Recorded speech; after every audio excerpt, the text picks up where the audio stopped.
ini ada kebingungan sebagian orang mengenai pencirian Al-Mahdi. Apakah pada fisik atau nasab atau bagaimana? Karena banyak yang kemudian terkecoh oleh hadis ini. Hadis ini tidak ada masalah, tapi orang membacanya tidak sabaran. Hadisnya apa? Riwayat Imam Abu Daud, hadis nomor 4285 dari awal kitab Al-Mahdi. Di situ Nabi SAW bersabda, Al-Mahdi minni, Al-Mahdi keturunanku, bukan keturunan Siti Kontura. Siti Kontura adalah istri Nabi Ibrahim ketiga yang kemudian keturunannya banyak di Asia, terutama Asia Timur atau Asia Tenggara. Ajlal jabhah, jidatnya agak lebar, ya, aknal unuf, ya, hidungnya mancung, mungkin ada bedeknya atau gimana. Yamla'ul arda qistan wa adla, dan akan memenuhi bumi dengan qista. Qista itu keseimbangan, adla keadilan. Kama muli'at jawran wa zulma, sebagaimana bumi sudah dipenuhi dengan kekacauan dan kezaliman. Yamliku sab'a sinin, dia akan berkuasa 7 tahunan. Nah, di riwayat lain 9 sinin.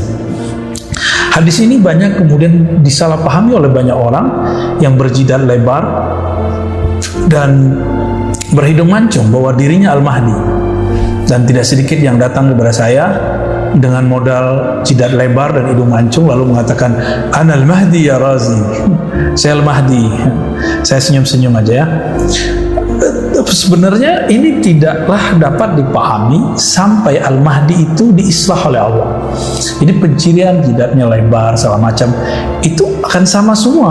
Semua yang mengaku Al-Mahdi itu jidatnya lebar, hidungnya luar biasa. Al-Mahdi hakiki, apa kata Nabi?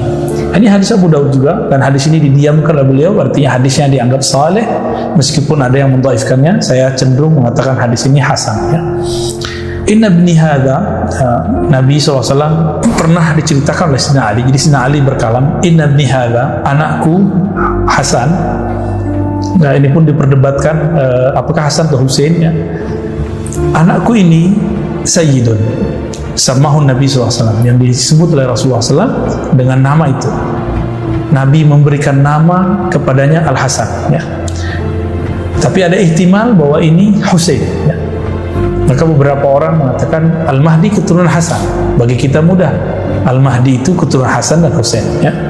Saya khruj min sulbihi rajulun yusamma bismi nabikum yashbihu fil khuluqi la yashbihu fil khalqi. Akan muncul dari keturunannya, dari sulbinya, keturunan yang mirip dalam khuluq, akhlak, bukan dalam khalq, dalam bentuk postur tubuh. Nah, ini sangat jelas sekali, ya. Semua dzakara qissata yamla'ul arda qista, lalu bercerita tentang setelah Al-Mahdi menguasai bumi.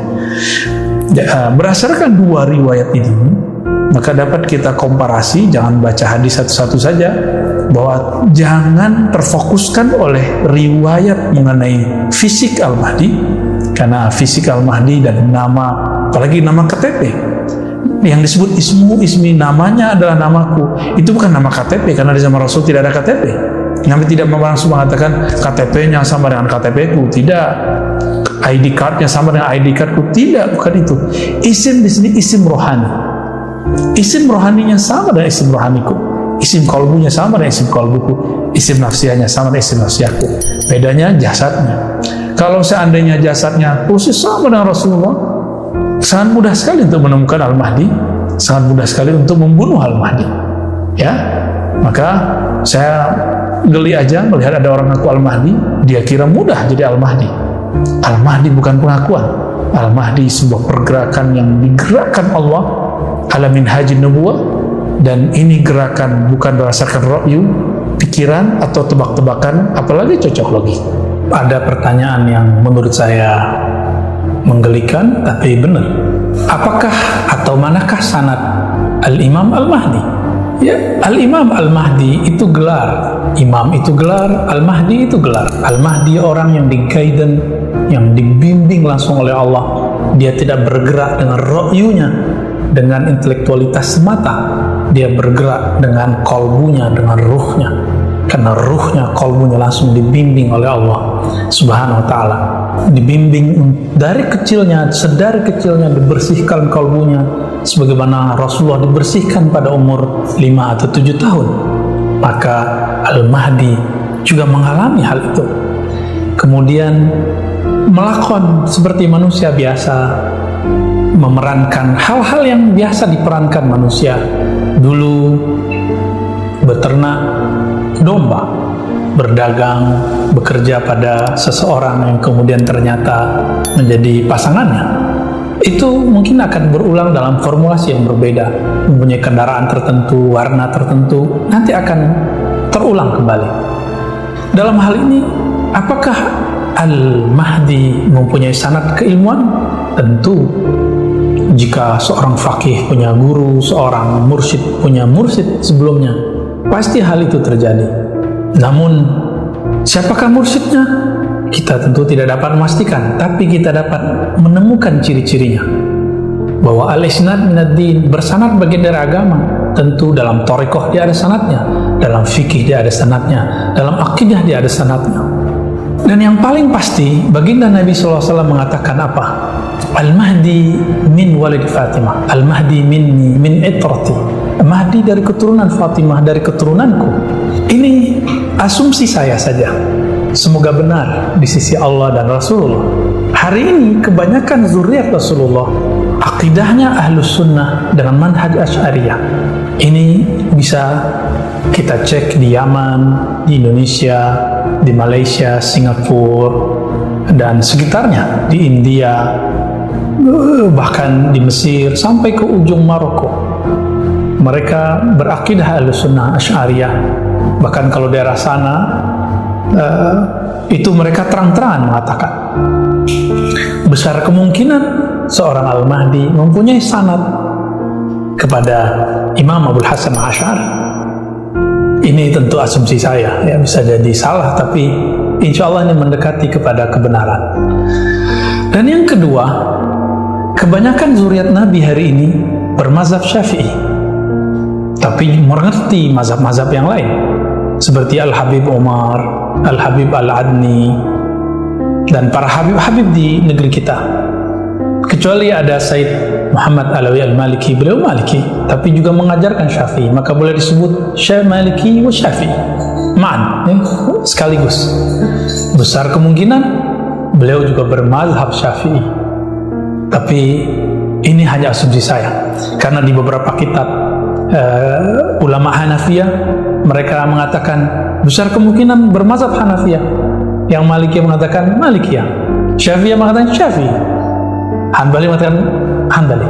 Pendek cerita, Al-Mahdi menguasai semua mazhab itu.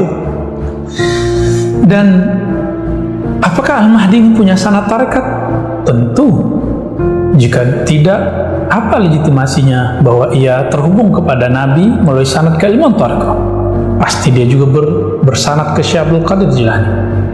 Namun dalam riwayat Imam Tirmizi, riwayat Imam Bukhari dan imam-imam yang lain, bahwa bersanad itu ada dua sebenarnya. Bersanad secara fisik, ya, bertemu dengan seorang guru.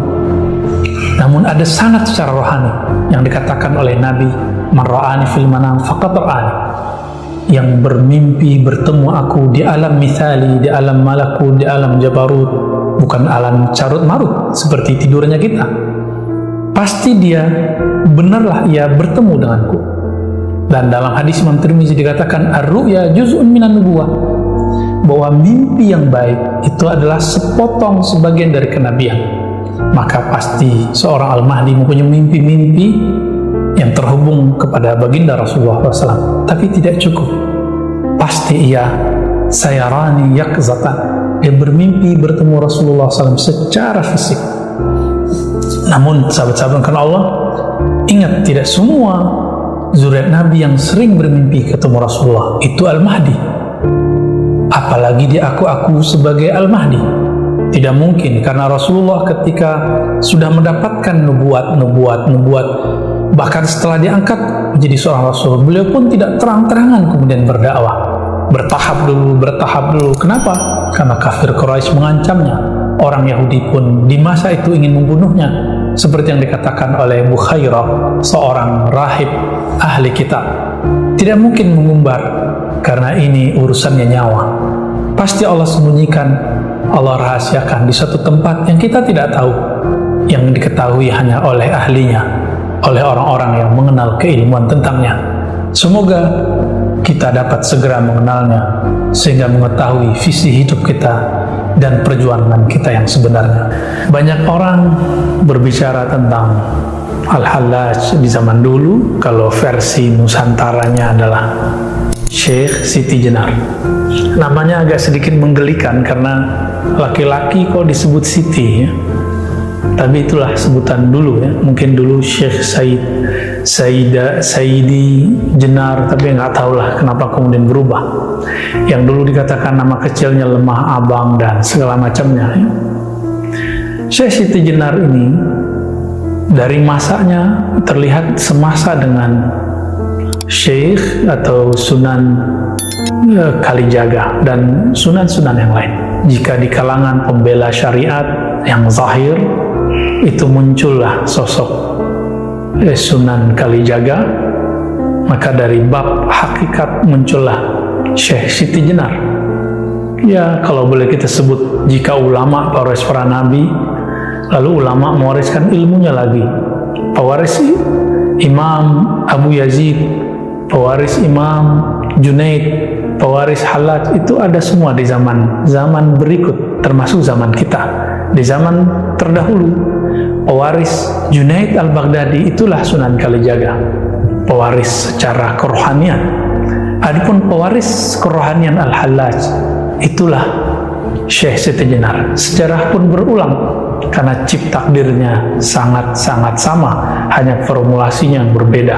Kemudian muncullah kalam-kalam yang menunjukkan kalam-kalam mabuk bertuhan, mabuk cinta kepada Allah, mabuk dalam keahadian Allah, keesaan Allah Subhanahu wa Ta'ala. Teman-teman, karena Allah dalam bab akidah, alam semesta ini disebut mungkinul wujud, wujudnya mungkin, dan dia ada, hanya ada karena diadakan oleh Allah, yang disebut wajibul wujud, yang niscaya keberadaannya pasti ada. Maka semua selain itu menjadi diadakan karena dia.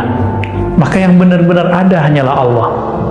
Inilah yang disebut oleh pendahulu imam wujudiyah, namanya Imam Ibn Arabi, dengan al-wujud al-mutlaq. Al-wujud al-mutlaq ini, jika seseorang memahaminya dengan jalur kerohanian seperti Al-Hallaj dan Syekh Siti Jenar, maka yang terjadi, tidak ada kata aku, tidak ada alam, yang ada hanya Allah Sang Pencipta. Alam ini dianggap semu dalam bab hadiah tersebut. Meskipun di alam sadar kita mengatakan kita ini ada, Allah ada, dan wujud kita real, wujud Allah lebih real. Tapi oleh mereka yang sedang mabuk cinta dalam ahadiah keesaan Allah, hanya Allah semata. Mirip-mirip seorang yang kasmaran, dia hanya melihat kekasihnya saja yang paling cantik, paling indah, paling gagah. Maka di saat itu, kemanapun dia memandang, yang terbayang adalah wajah kekasihnya. Seperti cerita Laila dan Majnun.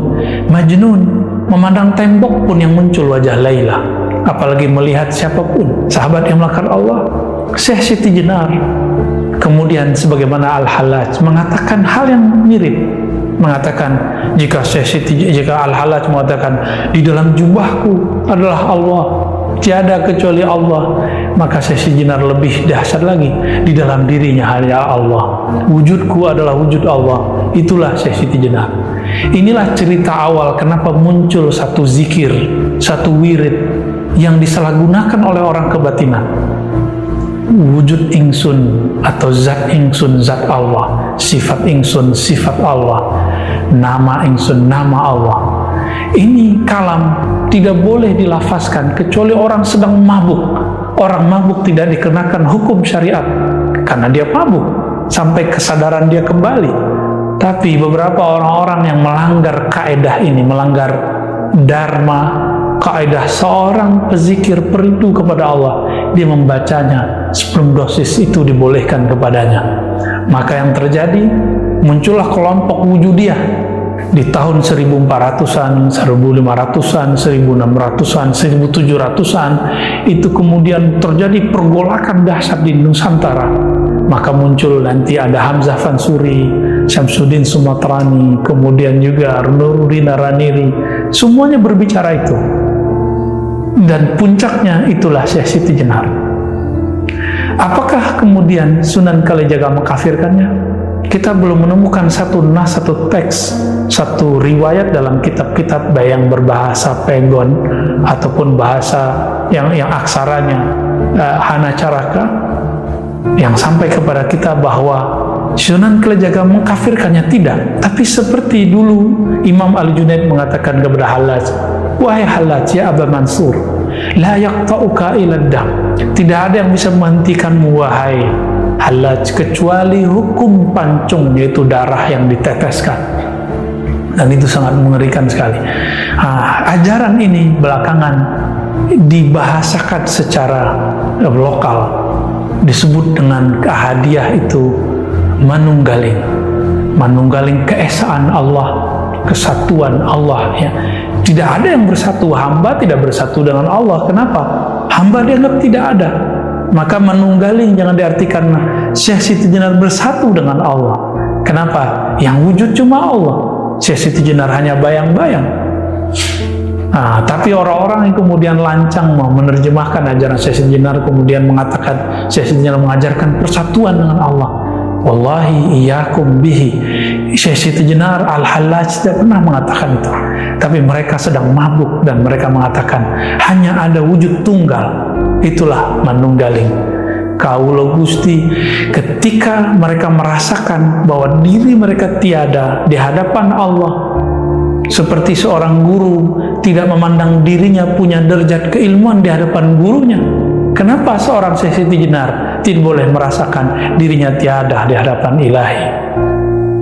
Maka teman-teman sahabat melakukan Allah, jika Imam Bukhari dulu mengatakan mastasghartu nafsi ila ala Ali ibn al-Madini, aku tidak pernah merasa kecil, aku tidak pernah merasa lebur kecuali di hadapan Ibnul Madini. Kenapa Syekh Siti Jenar tidak boleh mengatakan itu? Kenapa Al-Hallaj kita larang mengatakan ma fi jubbati Allah? Kan dia sedang mabuk asik dengan kekasihnya. Kita belum sampai kepada kerinduan itu. Kenapa kita salahkan orang yang merindu? Maka sahabat-sahabat yang mengatakan Allah, mari berhusnuzan. Apa yang terjadi di zaman mereka itu sunatullah. Secara hukum fikih betul, pelakunya harus ditanya, dieksekusi. Jika terbukti kemudian ada hal yang berbahaya, mungkin seorang hakim qadhi mengatakan kamu dipenggal. Tapi sekarang ilmu itu sudah dibuka. Apakah kita masih salah faham lagi? Maka benarlah Imam Ghazali, beliau mengatakan, seandainya saya jadi hakimnya di zaman Hallaj, saya akan selamatkan Al-Hallaj, saya akan bebaskan Al-Hallaj. Maka kami pun jika pantas mengatakan itu akan mengatakan yang sama. Jika di zaman itu kami menjadi hakimnya, tentu kita akan memaklumi Al-Hallaj, memaklumi Syekh Siti Jenar. Tentu kita tidak pantas tentunya mengatakan hal itu, hanya Allah lah yang memantaskan kita. Wassalamualaikum warahmatullahi wabarakatuh.